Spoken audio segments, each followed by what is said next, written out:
영상 하단 더보기란 클릭하시면 간편하게 참여하실 수 있는 링크도 남겨놓을 거니까 이 링크 클릭하셔서 무료 정보방 입장하시기 바라겠습니다. 네, 안녕하세요. 주도현입니다. 오늘 11월 6일 월요일이고요. 오늘도 리플 같이 한번 살펴보도록 하겠습니다. 자, 리플이 어제 7% 넘는 상승력을 보여줬고 오늘도 그 상승력을 이어가면서 무려 900원 돌파에 성공을 했습니다. 그리고 여기에는 지금 두 가지 호재에 대한 기대감이 형성되면서 이런 상승력을 만들어냈다라고 보시면 되겠는데요. 그래서 오늘 영상에서는 이 두 가지 호재에 어떤 것들이 지금 최근에 나와 있는지 같이 한번 살펴보고 설명해 드리도록 하겠습니다. 자, 오늘 영상 여러분들 본격적으로 시청하시기 전에 밑에 있는 구독과 좋아요 버튼 한 번씩만 눌러주시면 제가 이렇게 영상 제작하는 데 큰 힘이 된다라는 점 말씀드리고요. 또 추가로 영상 밑에 더보기란 클릭하시면 간편하게 참여하실 수 있는 카톡방 링크도 제가 남겨놨습니다. 들어오시면 오늘 살펴볼 리플 관련 뉴스들 뿐만 아니라 코인 시장의 거시적인 경제 이슈들 가장 빠르게 공유해드리고 있고 또 여러분들께서 보유하고 계신 코인들의 평균 단가 그리고 비중 어떻게 나눠서 투자하고 계신지 포트폴리오 구성 보고 현재 여러분들 상황에 맞게 개별적으로 전략과 타점 잡아드리고 있으니까요. 이런 부분 받아보시면서 함께 투자하실 수 있는 공간이니까 이 부분도 확인해 주시고 관심 가져주시면 감사하겠습니다. 자, 그럼 바로 이 두 가지 호재 소식 살펴볼 건데요. 자, 가장 먼저 이 EDXM입니다. 미국 월가의 기업들이 만든 코인 거래소죠. 여기에는 기관 투자자들에게만 거래가 허용되어 있는데 자, 여기에 기존 상장되어 있어서 거래되고 있던 코인들은 딱 4개였습니다. 자, 비트코인과 이더리움, 비트코인 캐시, 그리고 라이트코인 이렇게 있었는데 자, 최근 비트코인 캐시가 상장 폐지된 게 확인이 됐죠. 그리고 나서 이 한 자리를 리플이 메꿀 거라는 루머가 지금 돌면서 상승력을 보여주고 있습니다. 그래서 밑에도 보시면 자, 일단 비트코인 캐시는 EDXM에서 상장 폐지를 확정해 줬고요. 그 밑에 이 리플에 대한 XRP 상장에 대한 기대감이 증가했다라고 나와 있죠. 자, 지금까지는 이 XRP가 증권이 아니라는 법적 판결, 이 약식 판결을 말하는 거죠. 여기에 근거해서 EDXM이 플랫폼에 XRP를 추가할 것으로 기대하고 있다라고 나와 있는데 지금 이 법적 판결과 관련해서도 이 약식 판결에서 그치지 않고 더 긍정적인 기대감이 형성되고 있는 겁니다. 자, 다음 호재 소식 그 기대감을 보시면 이 친리플 변호사들이 리플은 벌금을 적게 내고 SEC와 소송을 끝낼 것이다. 이 소송을 끝낸다라는 건 합의에 이를 것이다라고 얘기를 하고 있습니다. 자, 유명한 친리플 변호사들 3명이 있죠. 존 디튼 변호사가 있고 제레미 호건 변호사 있고 제임스 필란 변호사가 있는데 자, 이 중 2명이나 리플의 벌금이 줄어들면서 합의에 이를 거라고 같은 목소리를 내고 있는 겁니다.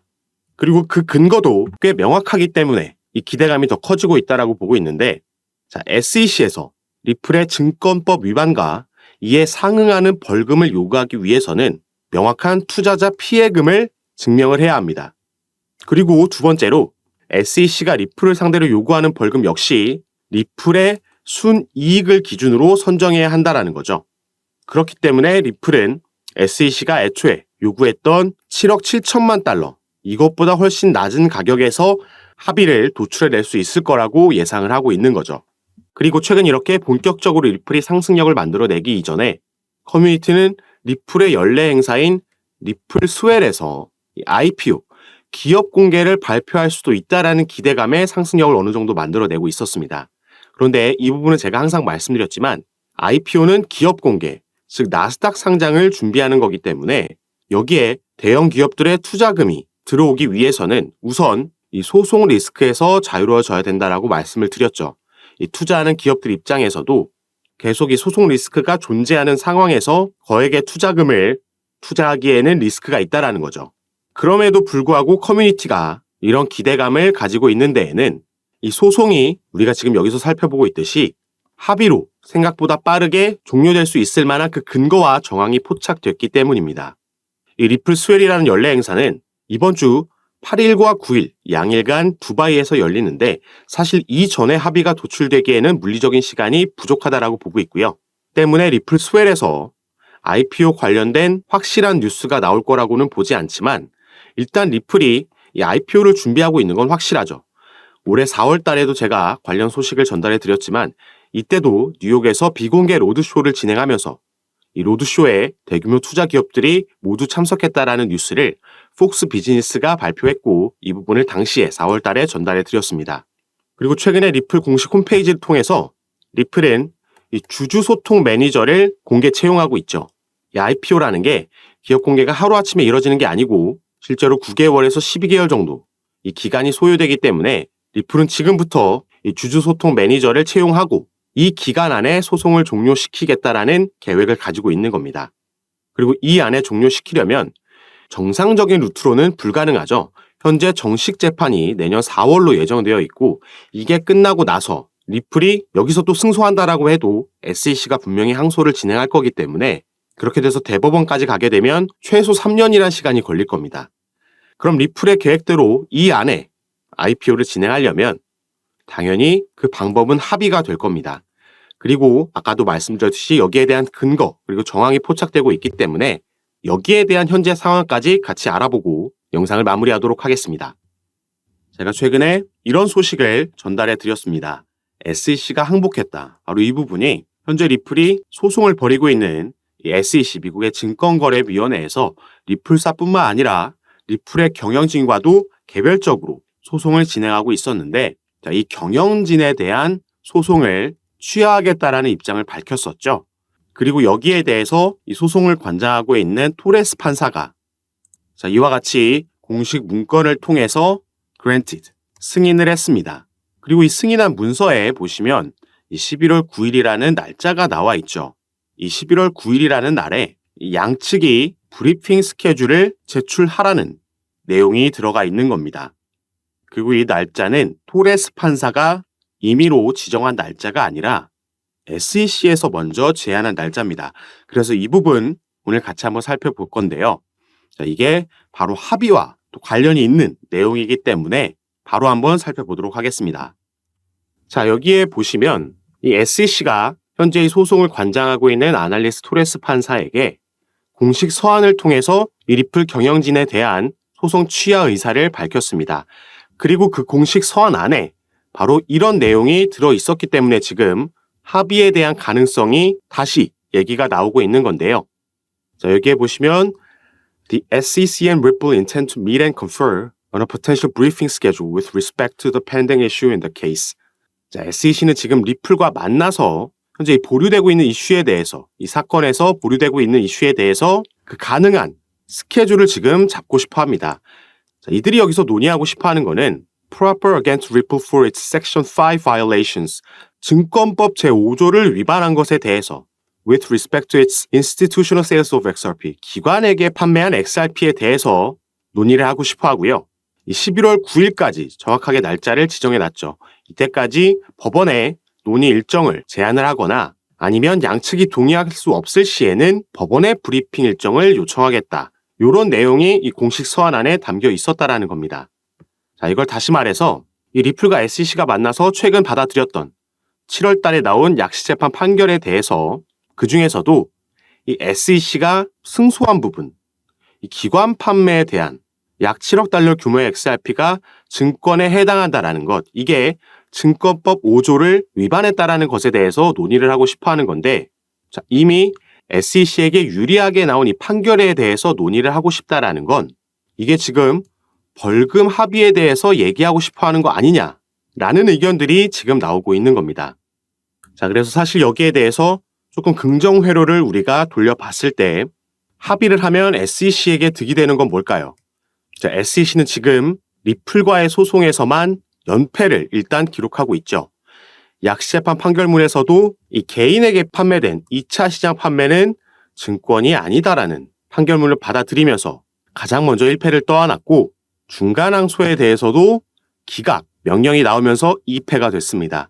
그리고 본인들 스스로 이 경영진에 대한 소송을 취하하면서 지금 3대 빵으로 지고 있는 거죠. 리플에게만 벌써 이렇게 연패를 기록하고 있고 여기에 추가로 최근 그레이스케일의 소송건에서도 패배를 기록했습니다. 이 비트코인 현물 ETF로의 전환건에 대해서 법원이 재검토하라고 SEC에게 명령을 내렸죠. 그리고 SEC는 최근 여기에 대한 항소를 할 수 있는 기간 안에 아무런 움직임도 가져가지 않으면서 사실상 항소 포기를 선언했고 자, 이 부분이 이제 효력을 갖게 됐습니다.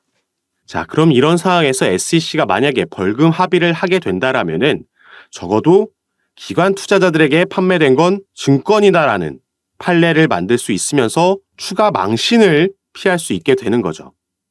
그리고 리플이 득을 볼 수 있는 건 너무나도 명확합니다.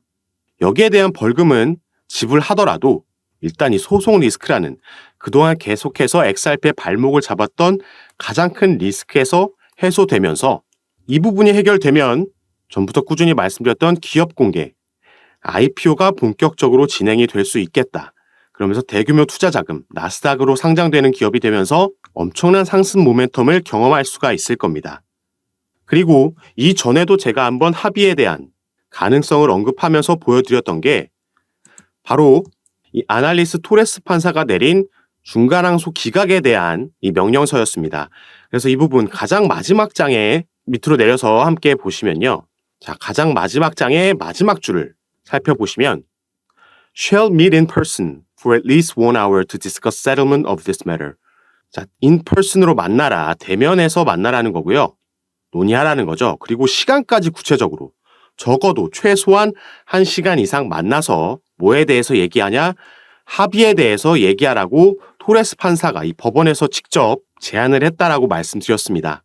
그리고 그 시기 같은 경우에는 prior to the final pre-trial conference, 이 마지막 컨퍼런스 전에, 이 마지막 컨퍼런스는 final pre-trial conference는 4월 16일 오후 2시라고 스케줄이 정해져 있죠. 그래서 이 전에 만나서 최소한 1시간 이상 만나서 합의에 대해서 얘기하라는 명령이 있었던 겁니다.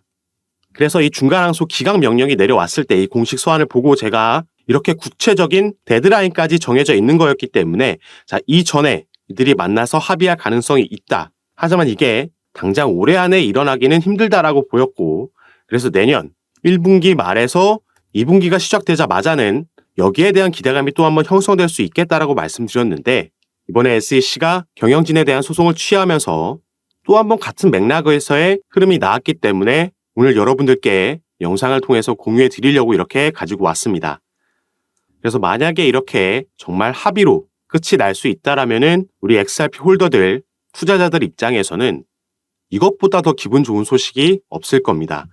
자, 2020년도 12월부터 시작해서 거의 지금 3년을 꽉꽉 채워가고 있는 기간 동안 이 리플의 발목을 잡았던 게 바로 이 소송 리스크였는데 자, 여기서 해소될 수만 있다라고 하면 리플은 얼마 전에도 말씀드렸죠.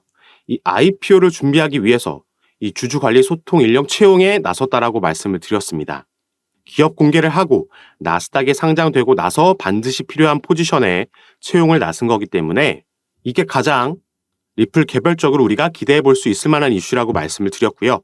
리플은 올해 4월부터 이미 비공개 로드쇼를 뉴욕에서 개최하면서 대규모 투자 기업들과 만남의 자리를 가졌었습니다. 그런데 이 기업 투자자들 입장에서도 당연히 소송 리스크에서 우선 자유로워져야지 이 자금을 투입하는 데에 리스크가 줄어들 수 있겠죠. 그래서 이 부분이 먼저 선결돼야 되는 부분이라고 말씀을 드렸는데 하지만 당장 합의가 이루어지지 않는다라고 해도 일단 정식 재판이 내년 4월로 예정되어 있고요. 이게 또 배심원 판결로 진행될 예정이 있기 때문에 또 한 번 리플이 승소할 가능성이 높다라고 보고 있습니다. 어쩌면 SEC도 이 부분을 인지하고 있을 거고 그렇기 때문에 추가 패배, 추가 망신사를 경험하지 않기 위해서 그 전에 벌금 합의에 도달할 수도 있다라는 가능성에 대해서 오늘 말씀드렸고 XRP 시세 같은 경우에는 700원 돌파가 쉽지 않은 모습을 보여주면서 답답해 하시는 분들이 많으시겠지만 너무 일봉 보면서 일희일비하실 필요 없다라고 어제 영상에서도 말씀드렸습니다. 일단 시장이 가장 기대하고 있는 비트코인의 현물 ETF 승인 소식이 얼마 남지 않았다라고 전망들이 나오고 있기 때문에 이 이슈로 리플은 충분히 700원 돌파에 성공할 것으로 예상해 볼 수 있고 전체적으로 시장이 조금 살아남에 따라서 리플도 최근 급등하는 시가총액이 작은 코인들이 아니라 전체적으로 커다란 시장의 움직임 안에서 그 흐름과 함께 갈 거라고 생각해 주시면 좋을 것 같고요. 자, 그리고 이 영국의 크립토 인사이트라는 이 차티스트의 차트 분석을 하나 가지고 왔는데요. 자, 이 부분 보시면 리플 XRP의 주봉 차트입니다. 자, 전에도 제가 말씀드렸듯이 리플은 우리가 리또속이라고 하면서 계속 안 오르는 것 같지만 실제로 이 팩트를 바라봤을 때 계속해서 이 저점을 높여가는 움직임을 가져가고 있습니다. 저점을 높여가고 있다는 건 우상향하고 있다는 거죠. 그리고 여기서 긍정적인 신호가 하나 더 포착된 건 바로 이 밑에 RSI 부분, 여기서의 골든 크로스가 나와줬다라는 겁니다. 그렇기 때문에 이 크립토 인사이트라는 차티스트는 16일 내에 이 XRP가 비교적 큰 폭의 상승을 보여줄 것으로 예상한다라고 이런 차트를 공유한 거고, 이 XRP가 주봉으로 봤을 때 이 RSI에서 골든 크로스가 나온 건 지난 7월이 마지막입니다. 자, 당시에 1,000원을 넘게 상승력을 만들어내면서 연중 최고치를 갈아치웠었죠. 그리고 XRP의 미결제 약정도 지난주에 바닥권에서 맴돌았기 때문에 이 부분도 2, 3주 안에 크게 늘어날 것이라고 예상하고 있는 거죠. 그래서 어차피 우리가 리플이라는 종목을 정말 단기로 가져갈 게 아니라면 이렇게 기술적인 분석들도 받아보시고 또 개별적으로 나오는 차트 외의 이슈들, 이 소송 관련해서, IPO 관련해서, 그리고 이 사업 분야, CBDC 관련해서도 새롭게 나오는 소식들 가장 빠르게 받아보시면서 투자하시는 걸 추천드리겠고요. 이런 부분 제가 전부 카톡방에서 공유해드리고 있습니다. 그리고 당연히 이 카톡방은 무료로 운영하고 있는 거니까 이 부분 안심하시고 여러분들은 위에 보이시는 제 전화번호 010-6531-7908번 제 전화번호로 숫자 7이라고만 문자로 보내주시면요. 제가 이 문자를 확인하는 대로 순차적으로 연락드려서 카톡방 초대를 도와드릴 겁니다. 그리고 문자 전송이 힘드신 분들은 영상 밑에 더보기란에 간편하게 참여하실 수 있게 제가 링크로도 남겨놨으니까 이 부분 통해서도 들어오셔서 제가 어떻게 여러분들께 도움 드리는지 직접 확인해 보시고 판단해 보시기 바라겠습니다.